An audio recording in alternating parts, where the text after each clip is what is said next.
right, man, let's talk about, do Detroit Lions have enough to make a run at the Super Bowl and win it? Check out Detroit Lions Talk playlist, thumbs up the video, share the video, subscribe to the channel. Next subscribe button is the bell icon button. Hit all notifications, increase your chance, get notifications. We go live or drop videos. So when you look across NFC and AFC landscape, you look at the AFC, say Kansas City got a really good defense, but offensively, they ain't catching the ball. Feel that Andy Reid will figure it out. You look at Buffalo, they refuse to commit to the run and be a run-first team and play after run, let their defense play until they play outside in the inclement weather and in the cold until they commit to running the football. Buffalo and not going to win it on the arm of Josh Allen. They just don't understand that and won't. Miami got a great defense, but when they go up against really good teams, they just not physical enough when they go on the road or they go outside and play really good teams, and they don't have a defense neither. They don't live up to par. But with that offense, if they're able to get home field advantage or playing a dome, they're going to be very, very dangerous. And then their quarterback lacks the playoff experience too, and durability. Then you continue to look at, a team like Baltimore, defensively, they're really, really good, but offensively, they put a lot of points up on my Lions. I just think that was an anomaly. Turn around, go to Arizona, and they was okay offensively, but it still don't look right. So they still learning a new offense. And then you go to the NFC.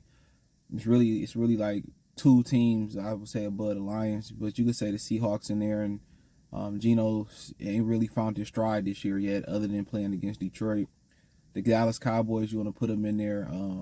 They just remind you of the AFC version of the Dolphins. Minus the high-powered offense, and they play really good teams. They flake, but we'll see this week they play Philadelphia and Philly. That'll be a statement win. All right.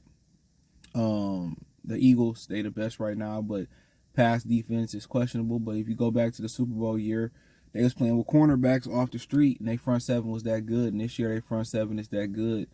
But offensively, they still trying to find a groove, since their offensive coordinator moved on. So they still ain't really hit their stride yet. Nobody want to hit their stride yet. 49ers got a bump in the road. They got Chase Young. I think they go as McCaffrey go, and if Debo come back and the weapons they got around Brock Purdy, I think Kyle Shanahan will make the adjustments offensively. And then we look at the Lions themselves. Really, it ain't really no glaring weakness. I think some of the glaring weaknesses for the Lions, people say the pass rush, but some of their weaknesses can be internally fixed outside of cornerback depth. You know what I'm saying? You get Gardner Johnson. You probably gonna get Gardner Johnson back sometime for a playoff run. You're gonna get James Houston back in probably maybe another month and a half, something like that. So you will get him back. Romeo, Julian, just coming back, Julian and Romeo. Hopefully between the Okoro brothers and Charles Harris and Josh Pascal, somebody step up and get Aiden Hutchinson a formidable pass rush on the other side. Lee McNeil playing well, So Kirby Joseph getting healthy. So after this bye, they should get more healthier. Brian Burns getting healthy. So, and then offensively, they got Donovan Peoples-Jones to, give them somebody on the outside that can continue to stretch the field. Hopefully J-Mo show up or something like that, which I think all hope is lost for J-Mo showing up. So I think the fans have just got off that bandwagon. Other than that, they run the ball well. Montgomery getting to West. Gibbs is starting to arrive. Laporta's a beast. So when you look at their biggest weakness, I think it's the kicker. Making long kicks.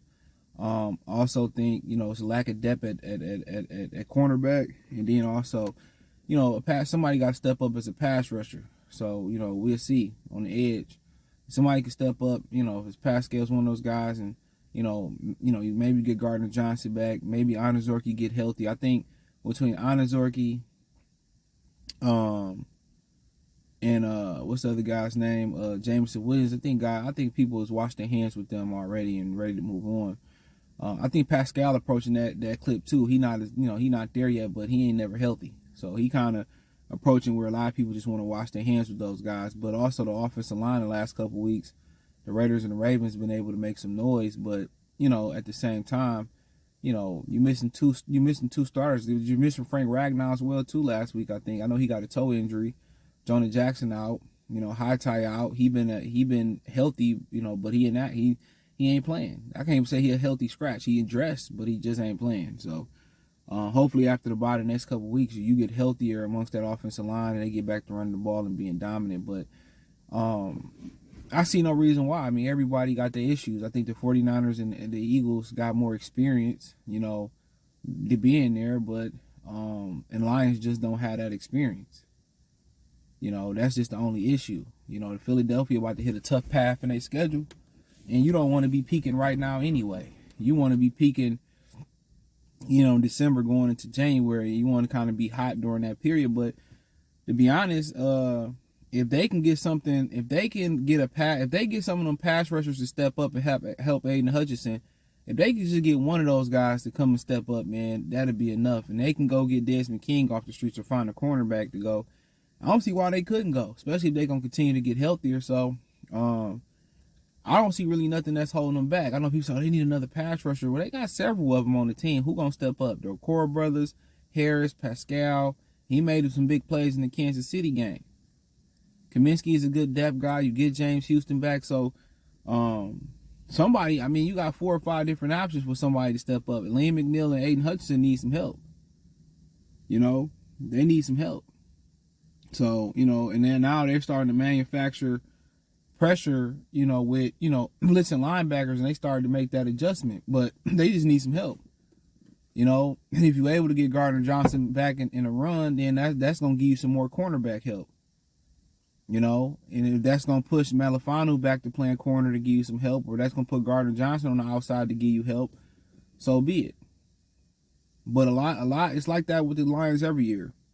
The second half of the season, they started to get healthy. They started to look like something. But, I think you can bank on James Houston probably coming back at some point, giving you something. Gardner Johnson get healthy enough, coming back, giving you something, giving you some more depth. One of those pass rushers stepping up. So a lot of the things they can fix can be eternally fixed. So, yeah, I think, maybe a team, fall off or they get injured or, they hit a rut and the Lions start to hit their stride. But, I think the LA Charger game would be difficult for them going out to LA. It'll probably be all Lions fans per usual when it's a Chargers game. Shit, it's a Rams game too, to be honest. It'll probably be all them, but, they just can't lose their focus. After the Charger game, if you can just take your time, get some guys 100% healthy, they should be able to make a nice run. I think to the Charger game, they could lose some of them other games in there too any given Sunday. That's a sign of a good team. They beat the teams they supposed to beat. Sign of bad teams is, they usually beat teams they're not supposed to beat, and then when you got expectations, they lose to teams you think they should beat. But yeah, I don't see why they shouldn't, bro. I don't see why they couldn't. I don't see nothing really holding them back. I don't think it's a big difference between the 49ers, Eagles, Cowboys, Seahawks, and the Lions. Or you throw in the Ravens, Kansas City, Buffalo, Dolphins. It's not a big difference. They all have, weaknesses. But I do think when you start to talk about some of them teams, Dallas, 49ers, Detroit, Buffalo, Kansas City, they all have, in Baltimore, have a really good defenses. And then when you look at teams like Seattle defense is solid. It's really, you might put that in that category. You look at Dolphins, they don't have that defense. So that might be something they may be looking at. Then Buffalo took a hit with Tre'Davious Wright getting injured again. So his career might be over. He might be switching to safety or nickel or something like that. But we'll see what happens. But I don't see why not. Maybe the lack of experience. But I think they're going to get healthier as the season go on. And their schedule allow them to ease guys back in. It's just who going to step up at receiver. Who going to step up as that extra pass rusher. And who going to come back healthy. If they secondary come back healthy, it's going to have a lot of depth there. So, yeah, check out Detroit Lions Talk playlist. Thumbs up the video. Share the video. Subscribe to the channel. That subscribe button is the bell icon button. Hit all notifications. Increase your chance to get notifications. We go live or drop video. Financially, want to support the channel. Cash App, $CJ Good 313. Venmo, CJ Good 313. PayPal link in the description. Appreciate the love, support. Peace.